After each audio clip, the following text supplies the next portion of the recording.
रहीम, अस्सलाम वालेकुम। आप देख रहे हैं मेरे सवाल और मैं हूं मुनीब फारूक। इलेक्शन तो अभी दूर है, इलेक्शन से पहले जो कुछ हो रहा है वो ऐसा माहौल बता रहा है कि शायद मुल्क के अंदर कोई अजीब ही निज़ाम इस वक्त राइज है। आप देख रहे हैं कि जो इस वक्त पाकिस्तान के अंदर हो रहा है, यानी आज तारीख ख़त्म हो गई, आज का दिन मुकम्मल हो गया जब कागजात नामजदगी दायर किए जाने थे। अब इन पर एतराज़ात आएंगे, इनकी जाँच पड़ताल होगी, एक्सेप्ट होंगे, रिजेक्ट होंगे, फिर ट्रिब्यूनल्स बनेंगे, वो सिलसिला तो बाद का। लेकिन सिर्फ एक जमात ऐसी है जिसका नाम है पाकिस्तान तहरीक इंसाफ, और उससे जुड़े हुए लोग जो जब नॉमिनेशन पेपर्स फाइल करने जाते हैं तो उनके साथ क्या होता है, इस वक्त जो हो रहा है उसका डायरेक्ट जिम्मेदार कौन है? क्या इसका जिम्मेदार निगरान हुकूमत है? क्या इसकी जिम्मेदारी हम इलेक्शन कमीशन ऑफ पाकिस्तान पर डाल सकते हैं कि election commission of Pakistan effectively काम नहीं कर पा रहा? जबकि अगर इलेक्शन कमीशन की पूरी आप ऑर्गेनाइजेशन को देखें, बहसियत एक ऑर्गेनाइजेशन के, तो उसके पास कोई अपना इख्तियार तो है लेकिन कोई एग्जीक्यूटिव फोर्स नहीं है। वो हैविली डिपेंडेंट है रियासती इदारों के ऊपर, रियासती मशीनरी के ऊपर। जो इस वक्त हो रहा है वो अलार्मिंग है। हालात किस तरफ जा रहे हैं ये एक बहुत बड़ा सवाल है कि अगर इलेक्शन से पहले ये माहौल है तो इलेक्शन वाले दिन क्या होगा? क्या पाकिस्तान तहरीक इंसाफ, जो कि इस वक्त एज वी स्पीक बल्ले का निशान भी गंवा चुकी है, उसके कैंडिडेट्स अगर इलेक्शन में कंटेस्ट करेंगे तो किस नाम से, किस सिंबल से लोग उनको वोट करेंगे, तो किस तरह कर पाएंगे? इलेक्शन कैंपेन वो करेंगे तो किस तरह कर पाएंगे? रोज़ आप देख रहे हैं कि जो सोशल मीडिया पर, क्योंकि अब मैं कहता हूँ इस डे एंड एज के अंदर आप कुछ छुपा नहीं सकते, हर मोबाइल के अंदर कैमरा है। आप देख रहे हैं कि कोई नॉमिनेशन पेपर फाइल करने जा रहा होता है, किसी के फाड़ दिए जाते हैं कागजात, किसी के छीनने की कोशिश की जाती है, कहीं वकला दबोच लेते हैं और धुलाई करते हैं उस शख्स की जो कि नॉमिनेशन पेपर्स पकड़ने की या छीनने की कोशिश करता है। एक ऐसा माहौल जिसे हम ये कह सकते हैं कि सियासी जंग इलेक्शन से पहले ही शुरू हो चुकी है। हमारे हालात क्या हैं, हम किस तरफ जा रहे हैं?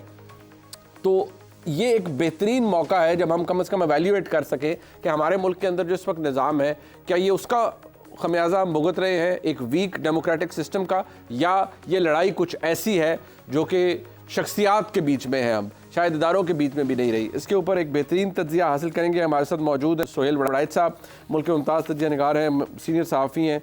बहुत शुक्रिया जनाब सोहेल बड़ाइच साहब आपका। जनाब सलीम बुखारी साहब हमारे साथ मौजूद हैं, मुल्क के नामवर सहाफ़ी हैं, बेहतरीन तज्जिया है, उनका भी बहुत शुक्रिया। जनाब सलीम बुखारी साहब आपका भी। बड़ाइच साहब, मैं आपसे आगाज़ करना चाहूँगा, इस वक्त जो सूरत हाल है हमारे सामने, अब ये जिस तरह से सिलसिला शुरू हो गया, मैं बहसियत एक तालिब इल्म भी आपके कॉलम्स पढ़ता हूँ। आपने लिखा सौतेला और लाडला, इस्तिलाह बड़ी खूब इस्तेमाल की।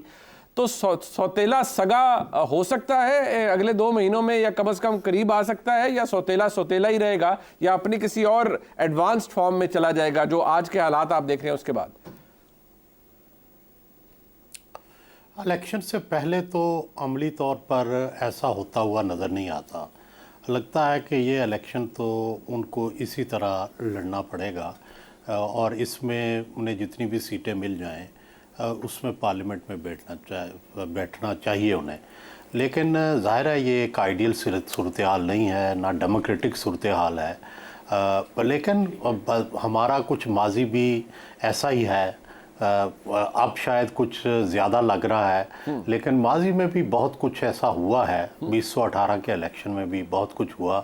शायद नॉमिनेशन पेपर तो नहीं छीने गए, लेकिन प्री पोल रीडिंग उसमें भी बहुत हुई थी। और अब जो है, अब भी बहुत कुछ हो रहा है। नहीं होना चाहिए आइडियल डेमोक्रेसी के अंदर, लेकिन हमें ये पता है कि पाकिस्तान के अंदर एक हाइब्रिड निज़ाम है जिसके अंदर हमारे जो बहुत से अदारे हैं उनकी भी स्टेक है। और बहुत बदकिस्मती ये रही कि पाकिस्तान की बहुत सी जो अक्सरियत है वो अरसा दराज तक इस चीज़ को जस्टिफाइड भी समझती रही और ये भी समझती रही कि भाई अगर एस्टेब्लिशमेंट अपना काम करे तो ये मुल्क जो है ये डिज़ाल्व हो जाएगा और जो डेमोक्रेटिक लीडर्स हैं ये मुल्क को सही नहीं चला सकते। चुनाचे ये जो स्पेस है आहिस्ता आहिस्ता ये एस्टेब्लिशमेंट ने बहुत ज़्यादा हासिल कर ली है और आज हम जिसका खमियाजा भुगत रहे हैं ये उसी का नतीजा है। अब बुखारी साहब, आपके नज़दीक 2018 का जिक्र बड़ाइच साहब ने भी किया, अब हमारे लिए नया तो वाकई नहीं है। 2018 में जो हुआ वो एक नए तरीके से हुआ, वो भी एक तरह के लिए आरटीएस बैठ गया, लेकिन प्री पोल भी रिगिंग हुई, पोलिंग डे भी हुई, फिर पोस्ट पोल भी बहुत कुछ हुआ। लेकिन जो जितना ब्लेटेंट ये सब कुछ है कि आरओज लिख रहे हैं जी कि पुलिस इन्वॉल्वमेंट कर रही है और खींचे जा रहे हैं नॉमिनेशन पेपर्स, ये बड़ा कट थ्रोट है। और शायद कोई और अगर इसे एवेल्यूएट करे तो ये भी कहेगा कि ये गैर कानूनी भी है, गैर महज़ब भी है, गैर जमहूरी भी है। लेकिन ये क्यों हो रहा है? ये शख्सियात की जंग है या ये पावर पॉलिटिक्स है प्योर? बहुत शुक्रिया आपका, याद किया आपने। गुजारिश ये है कि वो आपने एक सगे सुतेले की जो चलाई थी उसमें एक इजाफा कर ले, आगशुदा होता है एक।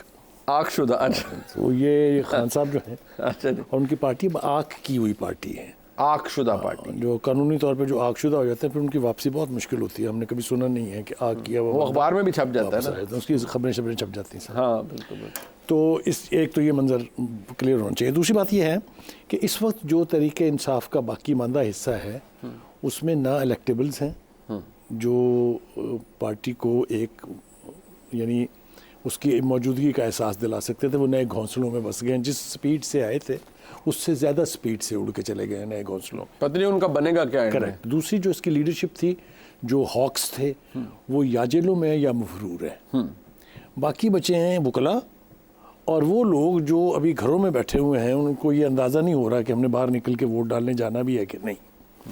वकला जो है उनको इलेक्टेड प्रोसेस का कोई तजर्बा नहीं, और अदालतों में केस लड़े हुए हैं लेकिन कभी फील्ड में आके जो उसकी साइंस है पूरी इलेक्शन मशीनरी जो है उसका कोई तजर्बा नहीं है। और दूसरी बात यह है कि अनफॉर्चुनेटली वकला के जो धड़े हैं उनमें भी इत्तेफाक नहीं है। यानी मैं मिसाल देने बैठूंगा तो बहुत वक्त गुजर जाएगा। शेर अफजल मरवत साहब किसी को लीड कर रहे हैं, हामिद खान साहब पुराने को लेके बैठे हुए हैं, शोएब शाहीन साहब नई लाइन लेके बैठे हुए हैं, एंड सो ऑन। तो इस किस्म के कड़मास में, जिसको कहते हैं ना पंजाबी ज़ुबान में, दो बड़ी पार्टियों का मुकाबला करना और इलेक्शन में फिर ऐसी पोजीशन हासिल कर लेना जो पहले भी खुद से नहीं आई थी, वो उसके बारे में किसी रॉकेट साइंस। लेकिन अब ये दावा है ना कि अब मकबूलियत सबसे ज़्यादा है बाकी जमातों से। देखिए, पहली बात तो ये है कि ये मैं और वड़ैच साहब बहुत सीनियर आदमी है, वो भी जानते हैं कि जलसों में जाने वाले लोग वोटर्स नहीं होते कभी भी, किसी के भी जलसे में जाने वाले, इनके नहीं सिर्फ। दूसरी बात ये है कि ये वोटर्स को घर से उठा के वो पोलिंग स्टेशन तक लाना भी एक पूरी रॉकेट साइंस है। ऐसे ही है, ऐसे ही। ठीक है, खास तौर पे वो नहीं आता उसके पास से वो नहीं आएंगे। ठीक है, ठीक। दूसरी बात ये कि जो आपके फैसिलिटेटर थे वो अब आपके विलन है। वो किसी ने विलन नहीं बनाया है, ना उन्हें कोई नई हीरोइन मिली है, वो तो तलाश कर रहे हैं ना कौन बनेगी दुल्हन। तो ये कसूर भी आपका अपना है। अच्छा, हम ये भी कहते हैं ना कौन नया हीरो बनेगा। हीरो हीरोइन एक ही बात है, फिल्म में दोनों leading role. Anyway, having said that, this is very unfortunate. ये बड़ी बदकिस्मती की बात है कि जो कुछ इस वक्त ग्राउंड पे हो रहा है, ये कुछ करने की जरूरत नहीं है। बहुत सारे तरीके ईजाद हो चुके हुए हैं। आपको पता है 2018 में कोई सोच सकता था कि इस तरह भी कभी इलेक्शन हो सकता है? जैसे 2018 में पूरा आरटीएस ही बैठ जाए। ठीक है, आरटीएस बैठ जाए तो पोलिंग स्टेशन एजेंटों को उठा के बाहर फेंक दे, कुंडे लगा ले, 3 दिन तक रिजल्ट ना दें आप। ये सारा कुछ भी तो नया था ना, पहले नहीं हुआ था कभी। एनीवे, मैं समझता हूँ कि ये कोई किसी का बेवकूफ़ाना फैसला है कि आप लोगों से उनके पेपर छीन लें। और भैया आप पेपर रिजेक्ट करा देना, अगर आपने कार वारदात ही डालनी है आप रुकवा दें, उसमें 50 इतराज़ निकाल लें, आप उसको बेअपना तरीके। और ये बहुत भूंडा तरीका है ये जो हो रहा है, जो हो रहा है बहुत भूंडा है, कंडेमेबल है, नहीं होना चाहिए। मतलब ये तो जो भी कर रहा है, जो भी कर रहा है गैर मौजूद नहीं, वो पूरे इलेक्शन की क्रेडिबिलिटी को जीरो कर रहे हैं। ऑलरेडी हो रही है, इलेक्शन तो भी बहुत दूर है। उससे पहले ही लोग जो हैं, जो भी सुनता है, जो भी देखता है, इसमें मुझे नहीं पता कि कितने जेन्युइन वाक़यात हैं और कितने मेडअप है, हमेशा होता है ये। लेकिन जिस तरह के वाक़यात हम देख रहे हैं, ये तो बहुत भूंडा तरीका है। जिसने भी किया है, जो भी इसका मास्टरमाइंड ऑथर है, वो बहुत बुरा ऑथर है, और इससे क्रेडिबिलिटी तो जीरो हो ही रही है, नुकसान होगा बाकी पार्टियों का भी। अच्छा, बट वड़ैच साहब ये फरमाइएगा, ये जो हो रहा है सर कि इस तरह ये नॉमिनेशन पेपर फाड़ने या खींचने वाला बात, मैं इसके ऊपर इसलिए फोकस कर रहा हूँ, आपका तजर्बा और बुखारी साहब का बहुत ज़्यादा है, एजुकेट भी कीजिएगा कि ये शायद इस तरीके से अगर होता, शायद सोशल मीडिया नहीं था तो रिपोर्ट नहीं होता था। बट ये क्या डेस्परेट मेजर्स हैं? आप इसको इस तरह से देखते हैं, या ये एक प्रोसेस है जो कि चल रहा था और उसके अंदर ये भी स्टेज आनी थी? मेरा ये ख्याल है कि होता ये है कि जब इस तरह का किसी भी शख्स के ख़िलाफ़ हमारी स्टेट होती है, तो उस वक्त फिर उसको जो है नीचे तक जो मैसेजेस जाते हैं वो बड़े ब्रूटल मैसेजेस होते हैं, और फिर उनको रोकना जो है बड़ा मुश्किल हो जाता है, बड़ा वक्त लगता है। मुझे याद है कि पीपल्स पार्टी के ख़िलाफ़ जब ये हो रहा था तो उनकी हुकूमत भी आ गई थी, तो कई साल लग गए थे उनके केसेस ख़त्म होने में, उनके मामलात ठीक होने में। तो अब भी ऐसा ही लग रहा है कि जो है आप देखें ना, कुछ लोगों के पेपर जमा हो गए हैं, ठीक है, और वो भी बड़े पीटीआई के अहम लोग हैं जिनके जमा हो गए हैं, और कुछ लोगों के फाड़े जा रहे हैं। तो अब ये समझ नहीं आ रही कि कौन ये तफरीक कर रहा है, कौन ये फैसले कर रहा है कि भाई इसके फाड़ने हैं, इसके जाने देने हैं। तो अजीब सी जो, लेकिन ज़ाहिर है ये कोई तरीका ना मुनासिब है आज के दौर में, और ना इसके एक्सेप्टेबल है। बट बड़ा साहब ये फरमाइएगा कि ये जिस स्टेज पर हम चले गए हैं, क्या इलेक्शन के बारे में ऑलरेडी कहा जा रहा था, एक ये इससे चिढ़ है मुस्लिम लीग नून को अगर कोई कहे कि मियाँ नवाज शरीफ साहब इस वक्त एस्टेब्लिशमेंट के लाडले हैं या वो बारे, जाहिर बात है पूरी पाकिस्तान मुस्लिम लीग नून इस बात से चिढ़ खाती है, लेकिन फैक्ट्स तो मेरे या किसी से कहने से तब्दील नहीं हो सकते। लेकिन ऐसी सूरत हाल में अगर इंतखाब जीत कर भी आ जाएं और हालात और वाक़यात और हुकूमतें भी बन जाएं, तो इखलाकी अहमियत रेलिवेंट होगी किसी, या इखलाकी पोजीशन किसी सियासी जमात की या किसी सियासी लीडर की, या बतौर मियाँ नवाज शरीफ साहब अगर वज़ीर आज़म तशरीफ़ लाते हैं उनकी, कि वो किस तरह से इंतखाब जीत कर इलेक्शन में आए? देखिए, पाकिस्तान के अंदर आइन की जितनी अहमियत है उतनी इखलाकियात की है। यहाँ पे तो डिक्टेटर जो हैं वो आइन को पामाल करके 10-10 साल चले जाते हैं, और उनकी इखलाकी हैसियत क्या, आइनी हैसियत क्या होती है उनको कौन मानता है। लेकिन इसके बावजूद लोग उनके पीछे भी इकट्ठे हो जाते हैं। जनरल मुशर्रफ के भी हामी लोग बन गए थे, जनरल ज़ियाउल हक के भी हामी बन गए थे। याद करें अयूब खान के तो बहुत ही बड़े हामी थे, सारी मुस्लिम लीग ही वहाँ चली गई थी। जब भुट्टो को फांसी दी गई तो कितने लोग जो थे वो चाहते थे कि भुट्टो को फांसी दे दी जाए। इसी तरह जनरल मुशर्रफ ने जब पॉलिटिकल लीडर्स को निकाला तो एक नई क्लास पैदा हो गई जो उनकी हामी थी। तो देखो, यहाँ इखलाकियात, पहली बात है कि आइन को कितने लोग मानते हैं। इखलाकियात तो एक जो है गैर मर्री चीज़ है ना, जो कि जिसका कसक या जिसका दर्द जो है वो दिल में होता है। लेकिन जो रिटन डॉक्यूमेंट है वो तो आइन है। तो यहाँ तो आइन पामाल हो जाते हैं। यहाँ जो सुप्रीम कोर्ट्स हैं माजी की, आप वो देखें कि वो आइन के ख़िलाफ़ फैसले देती रही हैं, प्रो मार्शल लॉ, ठीक है। वो जजेस जो हैं उनको अब क्या कहा जाए कि जो आइन को पामाल करने को और मार्शल लॉ के जवाज़ को दुरुस्त करार देते थे, ये अब पता नहीं वो कहाँ से कौन सा नज़रिया लाते थे। तो देखें, इखलाकियात तो यहाँ है ही नहीं। यहाँ तो आइन पर अमल नहीं होता, तो इखलाकियात तो फिर वो बहुत बाद की चीज़ है, बहुत ऊपर की चीज़ है। तो होगा यही कि जब आ जाएंगे तो फिर देखा जाएगा कि उनका कंडक्ट क्या है। उनका दो चीज़ें हैं, मईशत को क्या संवार सकते हैं, दूसरा क्या पॉलिटिक्स जो है उसमें रिकन्सिलिएशन ला सकते हैं। ये दो बड़े सवाल होंगे उनके आने के बाद। इखलाकी सवाल तो यहाँ कभी किसी के बारे में पैदा ही नहीं हुआ ना। बिल्कुल। तो इखलाक पहले तो आइनी सवाल है, तो फिर इखलाकी सवाल आता है। भाई रिकन्सिलिएशन बुखारी साहब आपके नज़दीक हो पाएगी? क्योंकि जितनी नफ़रत या पोलराइजेशन इस वक्त मौजूद है, इतनी बुरी डिवाइड, बिटर डिवाइड है, और एक तरफ तहरीक इंसाफ की पोजीशन ये है कि जी हम मकबूल हैं पर हमें रियासती जबर का हम निशाना बन रहे हैं। जब उनको ये कोई आईना दिखाता है कि आपने खुद क्या किया तो वो उनको बुरा लगता है। लेकिन ऐसे माहौल में रिकन्सिलिएशन, कोई भी वज़ीर आज़म आ जाए, कोई भी हुकूमत आ जाए, इस निज़ाम में रिकन्सिलिएशन हो सकती है जिसके दाई बहुत से लोग हैं? देखिए, 2-3 तरह की इस्तिलाहात हमने सुनी है माजी में भी, लेकिन वो अभी तक ट्रांसलेट नहीं हो सकी रियलिटी में। एक है गवर्नमेंट ऑफ नेशनल रिकन्सिलिएशन के सारों को साथ लेके चलना, सारे एक पेज के ऊपर आ गए हैं। दूसरी है नेशनल गवर्नमेंट, ये इस्तिलाहात हैं जो इस्तेमाल होती रही हैं। और गवर्नमेंट ऑफ नेशनल कंसेंसस, एक ये भी हमने सुना। लेकिन ये सब कुछ पॉसिबल नहीं है हमारी पॉलिटिक्स में। ख्वाहिश की जा सकती है इसकी। दूसरी बात यह है कि जो नवाज शरीफ साहब के बारे में जो लाडलेपन की बात करते हैं, वो चिप ही नहीं है उनके सिस्टम में। अच्छा। बिल्कुल कोई दो राय नहीं। और ये मैं कोई इंकशाफ नहीं कर रहा, ये जो फैसले करते हैं उनको पता ही है इसीलिए आपने देखा है कि हमेशा उनका सरपरस्ती का हाथ जो है उनके छोटे भाई पे होता है, हाँ। उन पर कभी नहीं होता। अब मियां तो साहब एक छुट्टी तो हो ये अगर आप तवक्को रखें कि वो इलेक्शन जितवा देंगे इनको और जितवा के फिर वो इन पर ट्रस्ट करेंगे कि ये कोई पंगा नहीं लेंगे, ये तो आप भूल जाएं, ये तो होने नहीं है। 3 हुकूमतें मौसूफ गवा चुके हैं इसी पंगों के ऊपर। 4 चीफ ऑफ आर्मी स्टाफ से लड़ाई हुई, 3 चीफ जस्टिस से हुई, ये रिकॉर्ड की बात है, मैं हाँ, नहीं, वो मौजूद है, ठीक। तो वो चिप नहीं है उनके अंदर लाडला बनने की। आपने देखा है हर नई प्रेस कॉन्फ्रेंस में वो एक टेढ़ापन कोई ना कोई मौजूद है, तो इसलिए वो तो मैन्युफैक्चरिंग फॉल्ट है, वो तो नहीं बनेंगे।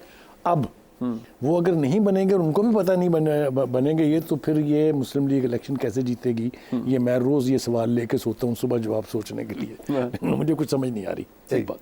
दूसरी बात ये है कि देखिए जो वड़ाइच साहब ने बात की, जो बदतरीन काम किया है अदलिया ने, वो तो उसका जिक्र नहीं किया उन्होंने, और वो है कि एक मिलिट्री डिक्टेटर को 3 साल तक आइन में अपनी मर्जी से अमेंडमेंट का इख्तियार जो किसी दुनिया की पार्लियामेंट में, चाहे वो बनाना रिपब्लिक है, वहाँ भी नहीं हुआ। आइन को जिप लगा दी थी खोले, और दूसरा ये कि मार्शल की इंडेमनिटी जो है, हाँ। इसके भी रिवाज आपको कहीं नहीं मिलेगा। तो जब आप रिकॉल करते हैं आपकी हिस्ट्री, तो जुडिशल हिस्ट्री भी कोई गोल्डन हिस्ट्री हमारी नहीं है। भुट्टो का केस तो खैर और भी बदतरीन है, जिसको जुडिशल मर्डर कहा गया। हैविंग सेड दैट, मेरा ख्याल ये है कि कोई पार्टी अगर आप समझते हैं कि सिंगल लार्जेस्ट पार्टी के तौर पे उभरेगी या अपनी हुकूमत बनाने की पोजीशन में होगी, ये ख्वाब देखने आप बंद कर दें।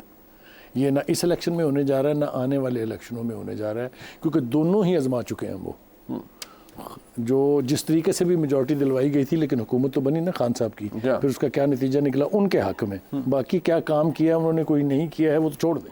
ठीक, उनको तो अब सबक आ गया है कि भाई साहब हाथ नहीं रखना, इनको इस काबिल ही ना छोड़ें कि ये वो वाला हाल कर सकें जो खान साहब ने किया। अच्छा, ये इंपॉर्टेंट फैक्टर है, बट एक सवाल जो कि हम सब के जहनों में है, पाकिस्तान तहरीक इंसाफ बल्ले का निशान गंवा चुकी है। मैं ज़रा इस पर कहना चाहूँगा कि इसमें पाकिस्तान की अदलिया किस हद तक इंटरवीन कर सकती है, और जो इस वक्त एस्टेब्लिशमेंट पाकिस्तान के अंदर बहुत ताकतवर है, और जो इस वक्त पूरी तहरीक इंसाफ का नैरेटिव और नज़र भी आ रहा है कि तहरीक इंसाफ एस्टेब्लिशमेंट की गलत साइड पर खड़ी हुई है और बहुत कुछ फेस भी करी है। उस पर बात कर लेते हैं एक मुख्तसर से ब्रेक के बाद। मैं साथ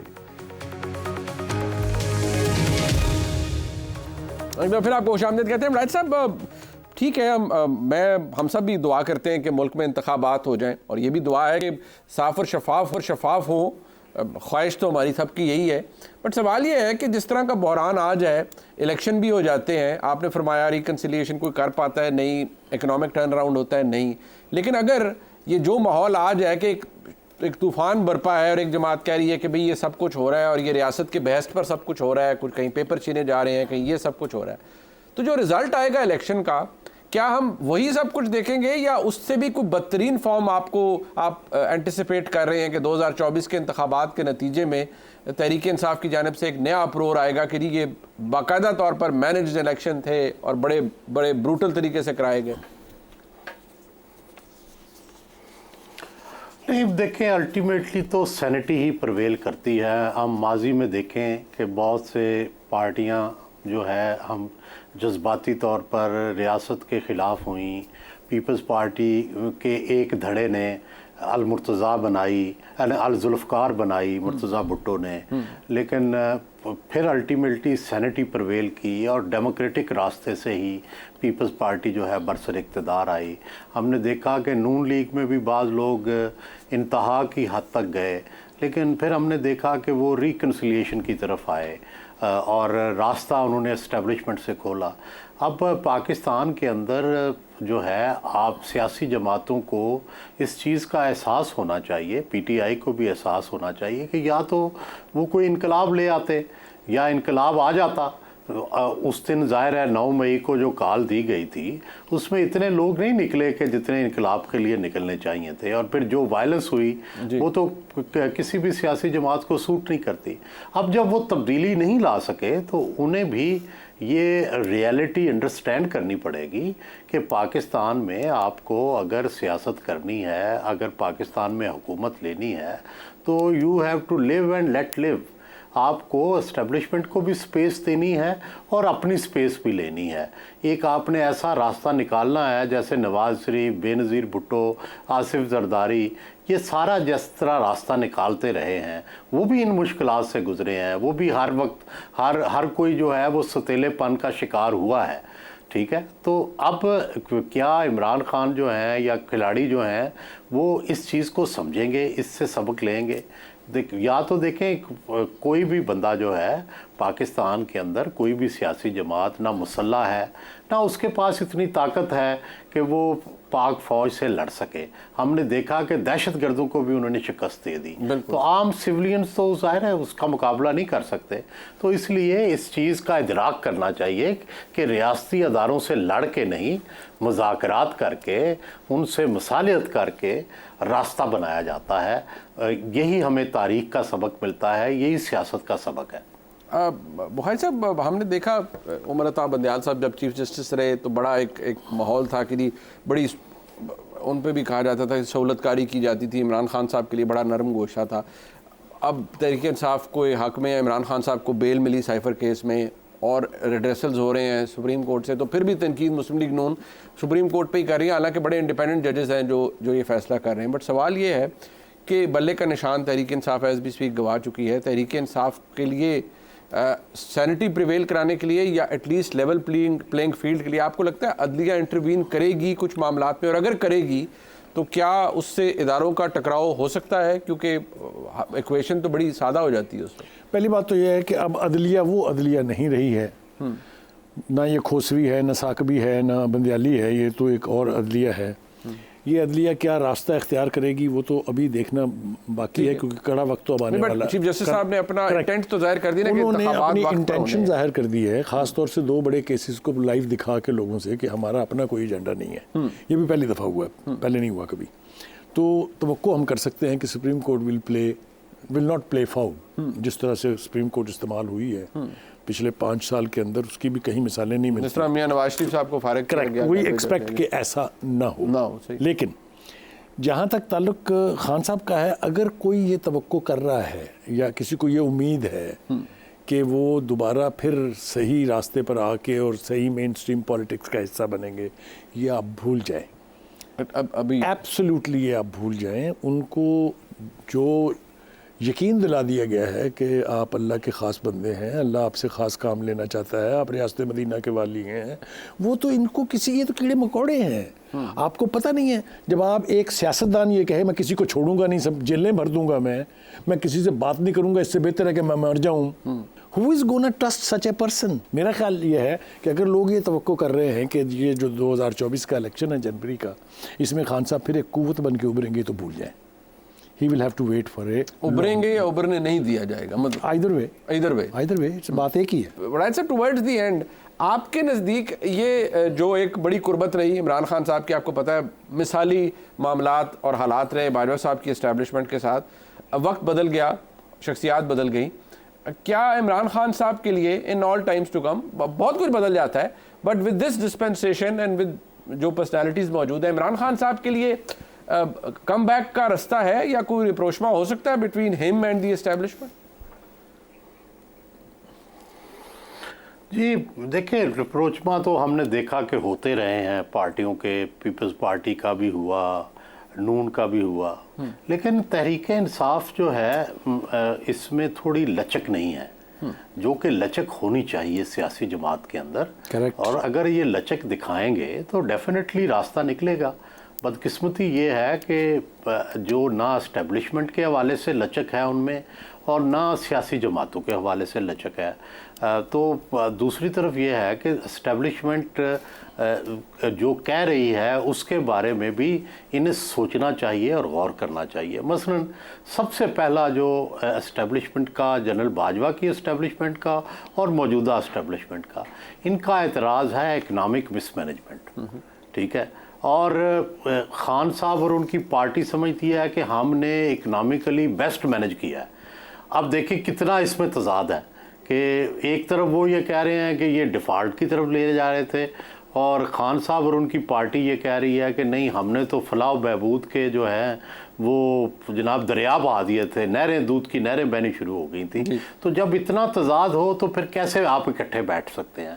तो इनको करीब लाने की सोच जो है, पीटीआई को भी अपनी सोच करीब लाने की, देखो अगर तो ये बागी पार्टी बनना चाहती है तो पाकिस्तान में तो बागी पार्टियों की गुंजाइश नहीं है। वहाँ तो लड़ाई होती है, फिर मार कुटाई होती है। और अगर वो एक सियासी पार्टी बनना चाहते हैं तो जाहिर है उनके लिए कुछ उनको CBMs करने चाहिए। मैं तो खान साहब से 9 मई से पहले भी ये कहता था कि आप CBMs करें, आप वन साइडेड CBMs करें। और जब तक वो CBMs नहीं करते, कॉन्फिडेंस बिल्डिंग मेजर्स नहीं करते, मुझे नहीं लगता कि उनकी पार्टी जो है मासवाए एक रास्ता है कि कल को नून की लड़ाई हो जाए तो फिर शायद गुंजाइश निकल आए PTI की। वो मेरे ख्याल में इमरान खान साहब भी इंतजार करें कि मियाँ साहब तो नमा फटा बुखारी साहब कदों होता है। असल में क्वालिटेटिव डिफरेंस जो है वो उसको बयान करना बहुत ज़रूरी है। माजी में यकीनी तौर पर जो बाख्तियार इस्टेब्लिशमेंट है या मिलिट्री इस्टेब्लिशमेंट, साफ लफ्ज़ इस्तेमाल करना चाहिए, उससे इख्तलाफात लफ्ज़ों तक और बयानिए तक होते थे। उनमें से कोई एक मिसाल नहीं है कि वो चढ़ दौड़े हों मियाँ वाली के एयरबेस के ऊपर या कोर कमांडर के घर के ऊपर, या ये जो 9 मई का बोझ है ना, ये पोटली भी सर से उतारते उतारते वक्त लगेगा। आपको लगता है ये हॉन्ट करता रहेगा? मैं अपने तमाम यानी जनाब बड़ायत साहब का और सलीम बुखारी साहब का शुक्रिया अदा करता हूँ जी। कोशिश हमने की एक बेलाग सा तज्ज़िया आपके सामने रखा जाए। संगीन है, कशीदा है, हम उम्मीद कर सकते हैं और दुआ भी कर सकते हैं कि सैनिटी प्रिवेल हर जगह करे। हमारे मुल्क में इंतखाबात होने जा रहे हैं और वो साफ़ और शफाफ तरीके से हों, अमन व अमान की सूरत हाल बरकरार है। प्रोग्राम में एक ब्रेक शामिल करते हैं जी, वापस आएंगे। पाकिस्तान मुस्लिम लीग नून के हवाले से कुछ सवालात हैं जो कि आपके जहनों में भी हैं, मेरे जहन में भी हैं। हम बात करेंगे सेनेटर इरफान सिद्दीकी साहब से। और साथ रहिए। बहसीत जमात पाकिस्तान मुस्लिम लीग नून क्या सोच रही है, हालात जो हैं वो हमारे सामने हैं, ये जानने के लिए चलते हैं। सेनेटर इरफान सिद्दीकी साहब हमारे साथ मौजूद हैं, किसी तारुफ के मोहताज नहीं है। बहुत शुक्रिया इरफान सिद्दीकी साहब। सबसे पहले तो ये फरमाइएगा, ठीक है माजी में अदलिया के बहुत से फैसलों के ऊपर तनकीद होती रही है, जब वो फैसला आ जाता है तो पब्लिक डॉक्यूमेंट होता है। इमरान खान को साइफर केस के अंदर बेल होती है, फैसला सुप्रीम कोर्ट से आता है, वो एक बेल ऑर्डर है, अदालत उसके अंदर जो टेंटेटिव असेसमेंट है वो लिख देती है। लेकिन अब बहुत कुछ बदल चुका है। बंदयाल साहब की चीफ जस्टिस नहीं रहे और अब काजी फाइज़ साहब चीफ जस्टिस हैं। एक फ़ैसला होता है जिसका फ़ायदा तहरीक इंसाफ के चेयरमैन को होता है। आपकी जमात एक नहीं, दो नहीं, तीन शख्सियात प्रेस कॉन्फ्रेंस करती है यके बाद दीगरे, और इस बात पर एतराज़ करती हैं कि सुप्रीम कोर्ट इमरान खान को मासूम क्यों कह रही है, जबकि वहाँ लफ्ज़ मासूम तो इस्तेमाल नहीं हुआ। ये तो आम एक फौजदारी मामलात में है कि कोई भी मासूम है उस वक्त तक जब तक उस पर गुनाह साबित ना हो जाए, तो ट्रायल तो चलता रहेगा। लेकिन इस तनकीद की वजह, और इतनी ज़ोरदार तनकीद, इसकी क्या वजह है सर? जी बहुत शुक्रिया मुनीब। जब मामलात आइन, कानून, ज़ाब्ता-ए-कार, ज़वाबत, कवायद के अंदर रहते हुए कानून की शिकों के मुताबिक स्ट्रिक्टली उन पैरामीटर्स में रहते हुए तय किए जाते हैं या फैसले सुनाए जाते हैं तो मामला ज़रा मुख्तलिफ होता है। लेकिन जब उनसे हट के आप किसी की तालीफ़ क़ल्ब के लिए, किसी को थपकी देने के लिए, या किसी की मासूमियत को बहुत ज़्यादा नुमायाँ करने के लिए, या किसी को हदफ़ तनकीद बनाने के लिए इजाफी रिमार्क्स देते हैं, जैसे हमारे बारे में दिए गए, गॉडफादर कहा गया या सिसिलियन माफिया कहा गया, मुकदमात ख़त्म हो गए, तहलील हो गए, सज़ाएँ ख़त्म हो गई, वो रिमार्क्स मेरा ख्याल है कि तारीख़ का हिस्सा हैं, दोहराए जाते रहेंगे। इसी तरह मेरा ख्याल है कि इस मामले में भी एक जज साहब के जो इजाफी नोट है उसके अंदर मामलात को बज़ाहिर उन्होंने ये कहा है कि माजी में ये होता रहा है, लिहाजा ये प्रैक्टिस ख़त्म की जाए। ये जो एक जनरल उसूल बना लिया गया है ना कि जो हुसैन शहीद सोहरावर्दी से लेके नवाज शरीफ तक जो कुछ हुआ वही कुछ शायद इमरान खान के साथ हो रहा है। ये एक जो उन्होंने मेरा ख्याल है तकाबुल वज़ा किया है, उससे मुझे भी इख्तलाफ है और बहुत से लोगों को भी इख्तलाफ है। ये मेरा ख्याल है कि तकाबुल दुरुस्त नहीं है। ठीक, बट अगर बात तकाबुल तक जिस तरह आपने फरमाया आ गई है, तो सर आपका तजर्बा मुझसे बहुत ज़्यादा है, पाकिस्तान की सियासत को और सियासी तारीख़ को आप मुझसे बहुत बेहतर जानते हैं। लेकिन जो आज की तारीख़ में हो रहा है बहसीत एक सियासी जमात पाकिस्तान तहरीक इंसाफ के साथ, कि आपके जितने कोलीग्स हैं जिन्होंने नॉमिनेशन पेपर्स जो जमा कराने गए होंगे, भेजे होंगे, किसी ने करवा रहे होंगे, किसी से ना छीने गए, ना ही किसी जगह पुलिस ने इंटरवीन किया, ना ही आरओ के टेबल से कोई उठा के ले गया, ना ही किसी की बहन बेटी के ऊपर किसी ने झपटा मारा कि किसी से कागज़ छीन लिए जाए। ये तहरीक इंसाफ से जुड़े लोगों के साथ हो रहा है। तो मेरा सवाल यह है कि ऐसे माहौल में इंतखाबात जीतना हारना ये तो वोटर का काम है, उसने जिसको वोट देना है। जीत भी गए तो मॉरल लेजिटिमेसी क्या होगी? क्योंकि जो मुखालिफ है वो तो कहेगा जी कि मुझे तो नॉमिनेशन पेपर तक नहीं फाइल सही तरीके से करने दिए किसी ने, और जो बेनिफिशरी थे वो मियां नवाज शरीफ बने और उनकी जमात बनी और इक़्तिदार उनको मिला। जैसे ये खुला पता है सबको कि मियां नवाज शरीफ को हटवाया गया वज़ीर आज़म की कुर्सी से, उनको जेल में डलवाया गया इमरान खान साहब को लाने के लिए। तो अगर तो ये रिवर्स इंजीनियरिंग हो रही है तो फिर जितना नुकसान इमरान खान को हुआ उतना नुकसान फिर मियां नवाज शरीफ को भी होगा इखलाकी तौर पर। जो तहरीक इंसाफ है वो तासुर आफरीनी में या बयानिया बनाने में या एक ख़ास इम्पैक्ट लोगों के जहनों में सब्त कर देने में बड़ी महारत रखती है। मुझे नहीं मालूम कि कितनी जगह ये छीना झपटी हुई है, वो तो ऐसा ड्रामा भी करने की सलाहियत रखते हैं लेकिन इसको छोड़ देते हैं। छीना झपटी कोई मानी नहीं रखती। आप मुनीब मेरे नॉमिनेशन पेपर जमा करा सकते हैं, मैं आपके करा सकता हूँ, ये इमैटीरियल सी चीज़ें, इनमें कुछ नहीं रखा हुआ। अगर ऐसा हो भी रहा है तो ये बहुत गलत है, ऐसा नहीं होना चाहिए। लेकिन यहाँ मैं आपको एक चीज़ ये भी वाज़े कर दूँ, एक शख्स जो रात को GHQ पे हमला करता है और कलाबाला आसार पे हमला करता है और कोर कमांडर हाउस जलाता है और अगले दिन आके वो कहता है जी कि मैं नॉमिनेशन पेपर भी जमा कराऊंगा और मेरी हैसियत PMLN जैसी और पीपल्स पार्टी जैसी और जमीयत जैसी और ANP जैसी है, उसी तरह मैं सादा और मासूम हूँ, ये एक सवालिया निशान है और ये सवालिया निशान पूरे इलेक्शन को यकीनन मुतासर करेगा। इसलिए कि हम फैसला नहीं कर पा रहे। मैं अपनी बात को बिल्कुल दो टोक अंदाज में कहना चाहता हूँ कि 9 मई को समहाउ वो पस मंज़र में चला गया है और इस वक्त जो सारा फोकस आ गया है वो 8 फरवरी है। हम PTI को, उसके वर्करों को, उसके कारकुनों को, उसके नॉमिनेशन पेपर जमा कराने वालों को, उसके उम्मीदवारों को 8 फरवरी के आईने में देखते हैं। 9 मई का आईना जो है वो धुंधला चुका है और यहीं से कन्फ्यूजन पैदा हो रहा है और जब तक ये कन्फ्यूजन दूर नहीं होगा। सर आपने फरमाया, ये आपने पहले भी एक जगह फरमाया, मैं चाहता हूँ कि आपने कहा है तो जरा इस पर रिफ्लेक्ट कर दीजिएगा। यकीनी तौर पर 9 मई पस मंज़र में नहीं जाना चाहिए, लेकिन 9 मई के अंदर शमूलियत पूरे तहरीक इंसाफ के हर कैंडिडेट या हर पार्टी वर्कर की तो नहीं थी। जितने लोग थे वो कानून के मुताबिक उनको सज़ा भी मिलनी चाहिए, सब कुछ होना चाहिए। और अगर अब तक उनको सज़ा नहीं मिली तो ये हमारे निज़ाम इंसाफ के भी मसाइल हैं, रियासत के क्या अप्रोच है उसके मसाइल हैं, बिल्कुल वो अपनी जगह। लेकिन क्या 9 मई की वजह से पूरी तहरीक इंसाफ यानी पूरी जमात या उसके वोटर को डिसइनफ्रेंचाइज कर देना भी दुरुस्त अमल है कि वो इस काबिल ही न रहे कि वो अपनी जमात को वोट कर सके? जो वो लोग जिनका दूर दूर तक 9 मई से ताल्लुक नहीं है, क्या उनसे भी इंतखाब लड़ने का या वोट देने का या डलवाने का हक छीन लेना चाहिए? नहीं, मैं बिल्कुल ये नहीं कह रहा। मैं ये कह रहा हूँ, एक बात तो ये जहन में रखिएगा कि तहरीक इंसाफ और 9 मई को इसलिए हम अलग नहीं कर सकते कि 9 मई जो अब तक हम जानते हैं या हमारा तासुर है वो यकायक खुद रॉ एक एक्शन नहीं था, उसकी मनसूबाबंदी की गई, उसकी प्लानिंग की गई और वो आम वर्करों ने नहीं की है। PTI के अंदर कोई ग्रोह नहीं था जिसने की है, PTI के सरबराह ने की है और जो सरबराह होता है वही पार्टी का नाम होता है। अब तहरीक इंसाफ क्या है?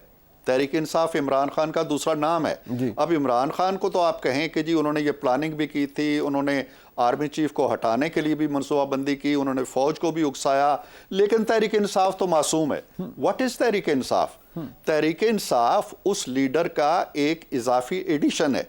अब या तो ये डिसऑन कर, देखें ना, डिसऑन करने की मिसालें हैं ना आपके पास।